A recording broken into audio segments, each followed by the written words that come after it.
Compared to working on past projects, End of Nations is an absolutely amazing experience because for us it is truly the first MMO RTS. An MMO RTS is actually at its core, it's an RTS experience, and then we add the persistence that comes with an MMO. There's persistence in your character, there's persistence in your headquarters, and we also add the social aspect of an MMO. All those social contacts and connections that you make playing a massively multiplayer game, we want to bring that experience to the RTS player. We're breaking new ground in so many areas in terms of game design and technology. It's the biggest, most amazing project we've ever done. In fact, it's a dream project.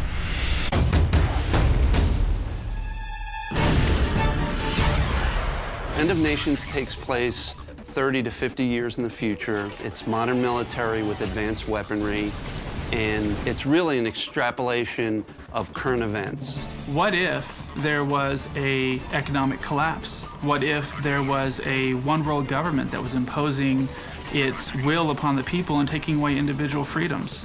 You know, we're pulling a lot of the things from the world as we know it now and putting it into the End of Nations storyline so that people can really connect to what's going on in the game very quickly.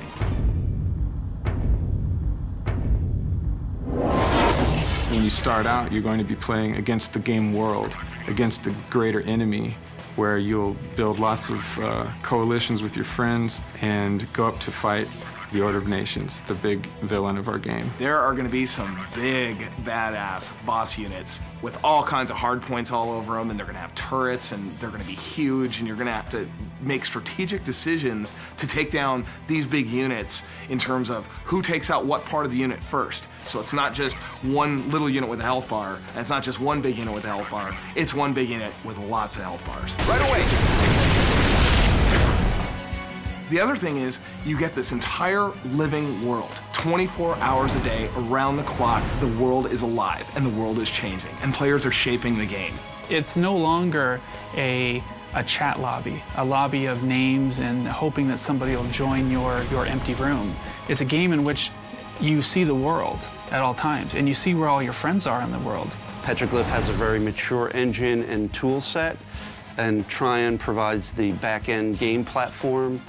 We've since converted over all the Petroglyph technology to be fully client-server, and that's a huge step for RTS as well.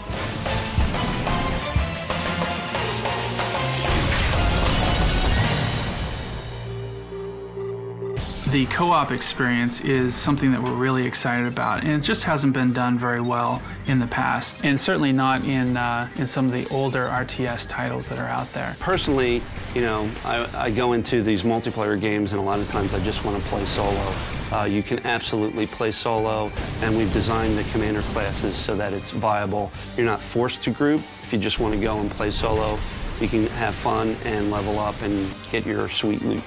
MMO, massive multiplayer online, and we are really playing up the massive.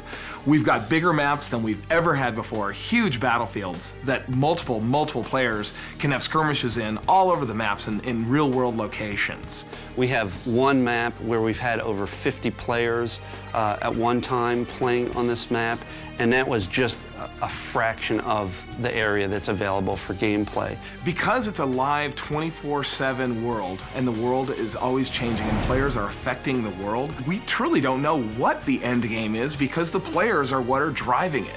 I would say the ultimate goal of the game is to build the most massive kick-ass unit collection on the planet, level your commander up, achieve all the abilities, and just rule with an iron fist.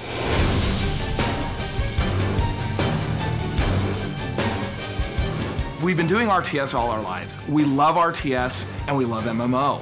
So End of Nations is the perfect game for us because for the first time we're able to combine the best of what we love about real-time strategy and put it into an MMO world to make the most awesome real-time strategy game ever. I don't want to overhype this, but just the fact that we're working with Petroglyph Games, made up of the creators of the original Command & Conquer and Red Alert series, and Joe Bostic in particular, who is considered the godfather of the RTS genre. He created Dune 2, which is considered the very first RTS game. To be working on this groundbreaking title with him and Petroglyph Games, I think, you know, this is what RTS fans have been waiting for.